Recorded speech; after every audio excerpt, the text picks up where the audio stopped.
Hello बच्चों, आज का टॉपिक है अपना अर्थालंकार। अर्थालंकार में सबसे पहले हम उपमा अलंकार की बात करते हैं।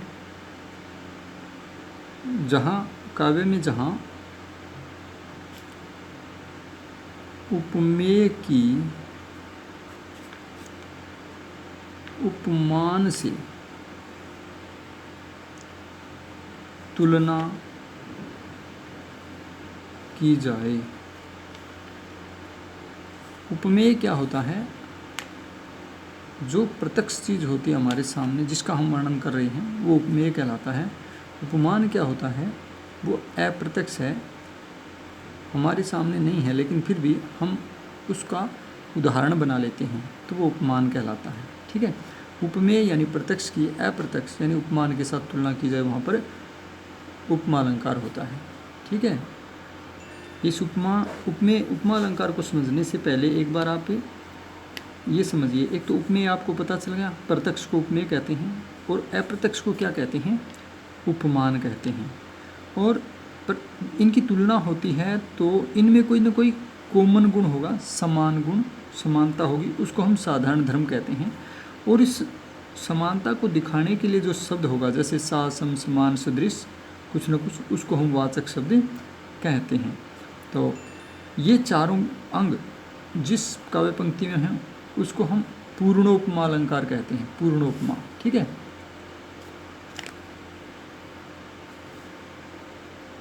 पूर्णोपमा। और इनमें से कोई एक या एक से अधिक अंग लुप्त हों तो लुप्तोपमा होता है। तो अब देखिए उपमा अलंकार का उदाहरण देखिए आप। यहाँ क्या है? मुख बाल रविसम लाल होकर ज्वाल सा बोधित हुआ। देखो यहाँ पर किसी के मुख का वर्णन हो रहा है, वो होता है उपमेय। उस मुख की तुलना किसके साथ हो रही है? बाल रवि के साथ। किसी का मुख वो बाल रवि के समान हो रहा है और ज्वाला सा बोधित हो रहा है। दूसरा, ज्वाला जैसा लग रहा है। तो किसी का मुख बाल रवि के समान या उसकी ज्वाला के समान है, तो समानता की गई है, तुलना की गई है। जहाँ उपमेय की उपमान के साथ तुलना की जाए, वहाँ क्या होगा? उपमा अलंकार होता है। और दूसरे नंबर पर है रूपक अलंकार। तो अब रूपक में क्या होता है? जहाँ उपमेय पर उपमान का आरोप कर दिया जाए, एक तरह से उपमेय को उपमान मान लिया जाए, प्रत्यक्ष को अप्रत्यक्ष मान लिया जाए, वहाँ रूपक अलंकार होता है। अब जैसे कोई नाटक हो, नाटक उसको रूपक भी तो कहते हैं ना, रूपक। अब नाटक में क्या होता है? मान लो नाम है सुनील, एक कलाकार का नाम सुनील है, उसने अर्जुन का रोल किया। अर्जुन नाटक जब तक चलेगा, प्ले किया जाएगा, तब तक कोई भी इसको सुनील नहीं बोलेगा, सब इसको अर्जुन बोलेंगे, अर्जुन ही मानेंगे। इस उपमेय को, प्रत्यक्ष को उपमान अर्थात अप्रत्यक्ष मान लेंगे। इस उपमेय को, सुनील को अर्जुन मान लेंगे, प्रत्यक्ष को अप्रत्यक्ष मान लेंगे। इसी को हम रूपक अलंकार कहते हैं। रूपक अलंकार में ऐसा ही होता है। उदाहरण देखिए। अब इसके अंदर कहा गया है, चरण कमल बंदौ हरिराई, अर्थात मैं श्री हरि के कमल रूपी चरणों को वंदना करता हूँ, कमल रूपी चरणों की वंदना करता हूँ। यहाँ वस्तुतः उपमेय चरण हैं, लेकिन उन्हें क्या मान लिया? कमल मान लिया। कमल रूपी चरण हैं, मैं उनकी वंदना करता हूँ। तो यहाँ पर क्या हो गया? रूपक अलंकार हो गया। और तीसरे नंबर पर है उत्प्रेक्षा अलंकार। अब उत्प्रेक्षा में क्या होता है? उपमेय में उपमान की संभावना मानी जाती है। जहाँ पर उपमेय में उपमान की संभावना मानी जाए, वहाँ पर क्या होता है? उत्प्रेक्षा अलंकार होता है। जैसे सिर फट गया उसका वही मानो अरुण रंग का घड़ा, यहाँ किसी के सिर का वर्णन हो रहा है, तो ये क्या है? उपमेय है। लेकिन इसमें संभावना किसकी लग रही है? घड़े की।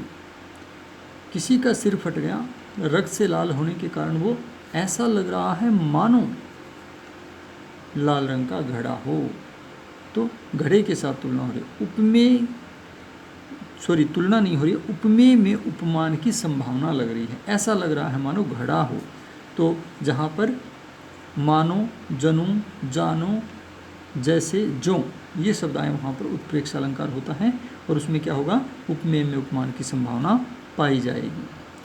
और नंबर 4 पर क्या है, अन्योक्ति अलंकार। अन्योक्ति में क्या होता है,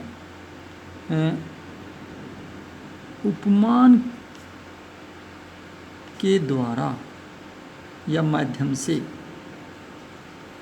उपमेय का वर्णन किया जाता है। ध्यान रखना, उपमान क्या होता है, अप्रत्यक्ष, उपमेय होता है प्रत्यक्ष। यहाँ प्रत्यक्ष के माध्यम से नहीं बल्कि प्रत्यक्ष का वर्णन अप्रत्यक्ष के माध्यम से किया जाएगा। जो व्यक्ति, जो वस्तु, जो चीज़ हमारे पास नहीं है, कोई भी काल्पनिक या उदाहरण स्वरूप चीज़, उसके माध्यम से हम अपने प्रत्यक्ष चीज़ को, अपने सामने प्रत्यक्ष चीज़ का वर्णन करते हैं। उदाहरण देखिए इसका, जिन दिन देखे वे कुसुम, गई सुबीत बहार, अब अली रही गुलाब में अपत कटीली डार। इसमें देखिए अन्योक्ति अलंकार कैसे है। यहाँ पर किसी राजा का वर्णन हो रहा है, किसी व्यक्ति का या राजा का, मान लो किसी राजा का वर्णन है, राजा जयसिंह का यहाँ वर्णन है वस्तुतः। तो किसी राजा का, अब राजा क्या है, उसका कोई मंत्री या सहायक उसका प्रत्यक्ष है। ये राजा तो उसके प्रत्यक्ष है सामने, उपमेय कहेंगे हम इसको। उसको कुछ समझा रहा है, लेकिन यहाँ राजा को राजा ने कह करके अली कहा गया है। जो उसका सलाहकार है, मंत्री है, वो क्या कहता है, हे भंवरे, जिन दिनों तुमने वे फूल देखे थे, फूल खुशियाँ, ठीक है, जो खुशियाँ देखी थी वो बहार बीत गई है। बहार क्या है, अच्छा समय। हे अली, अब इस गुलाब में, गुलाब क्या है, राजा का जीवन, जो राज लुट जाने के बाद वैसा नहीं रह गया है जैसा पहले था। अब अली रही गुलाब में अपत कटीली डार, पत्तों से रहित और कटीली डार यानी दुखों से भरपूर जीवन रह गया है। तो देखिए, अली के माध्यम से राजा का वर्णन हो रहा है, और फूल के माध्यम से खुशियों का, बहार के माध्यम से जो अच्छा समय था उसका, बीती हुई बहार के माध्यम से बीते अच्छे समय का वर्णन हो रहा है, गुलाब के माध्यम से राजा के जीवन का वर्णन। यानी जहाँ भी आप देखोगे कि अप्रत्यक्ष के माध्यम से प्रत्यक्ष का वर्णन हो रहा है। जहाँ अप्रत्यक्ष यानी उपमेय, उपमान के माध्यम से उपमेय का वर्णन हो, वहाँ पर क्या होगा, वहाँ पर अन्योक्ति अलंकार होता है। नंबर 5 पर है मानवीकरण अलंकार। मानवीकरण अलंकार क्या होता है, जहाँ जड़ या चेतन प्रकृति पर मानवीय क्रियाओं का आरोप किया गया हो, वहाँ पर मानवीकरण अलंकार होता है। जड़ या चेतन प्रकृति क्यों कहा गया है, देखो, मानव को छोड़कर यानी मानवेतर जितनी भी प्रकृति है, चाहे वो पर्वत, पहाड़, जल, पृथ्वी, जिन्हें हम जड़ पदार्थ कहते हैं वो हों, चाहे वो पशु, पक्षी, पौधे हों, इन सब में से किसी के भी ऊपर आदमी जैसी क्रिया करते हुए आरोप किया जाए, यानी आदमी जैसी क्रिया करते हुए दिखाया जाए। जैसे जंगल रो रहा था, अब यहाँ पर जंगल को रोते हुए दिखाया गया है, तो ये मानवीकरण कहलाता है। उदाहरण देखिए, हंसते हैं छोटे पौधे लघु भार, ये एक काव्य पंक्ति है। इसमें क्या है, पौधों का वर्णन हो रहा है, छोटे छोटे पौधे, लघु भार, थोड़े भार वाले छोटे छोटे पौधे हैं, उनको हंसते हुए दिखाया गया है। अब हंसना क्या है, ये तो मानवीय क्रिया है ना, हंसना, रोना, ये तो मानवीय क्रिया है, इसलिए यहाँ पर मानवीकरण अलंकार हो गया, क्योंकि पौधों को हंसते हुए दिखाया गया है। तो जड़ या चेतन प्रकृति को यदि मानवीय क्रियाएं करते हुए दिखाया जाए तो वहाँ पर क्या होगा, मानवीकरण अलंकार होता है। अब छठा पुनरुक्ति प्रकाश अलंकार है। पुनरुक्ति माने पुनः उक्ति, दोबारा कहना, एक ही शब्द को जब बार बार कहा जाए, एक ही शब्द बार बार आए केवल शब्द सौंदर्य उत्पन्न करने के लिए, ठीक है।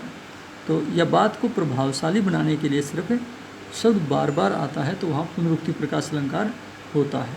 लेकिन इसी तरह का 7वें नंबर का अलंकार है, उसको विप्सा कहते हैं। सेम इसकी तरह शब्द जो है वो पुनरुक्त होता है, लेकिन केवल शब्द सौंदर्य उत्पन्न करने के लिए नहीं, बल्कि भाव की गहराई समझाने के लिए। तो मैं दोनों के उदाहरण बताता हूँ।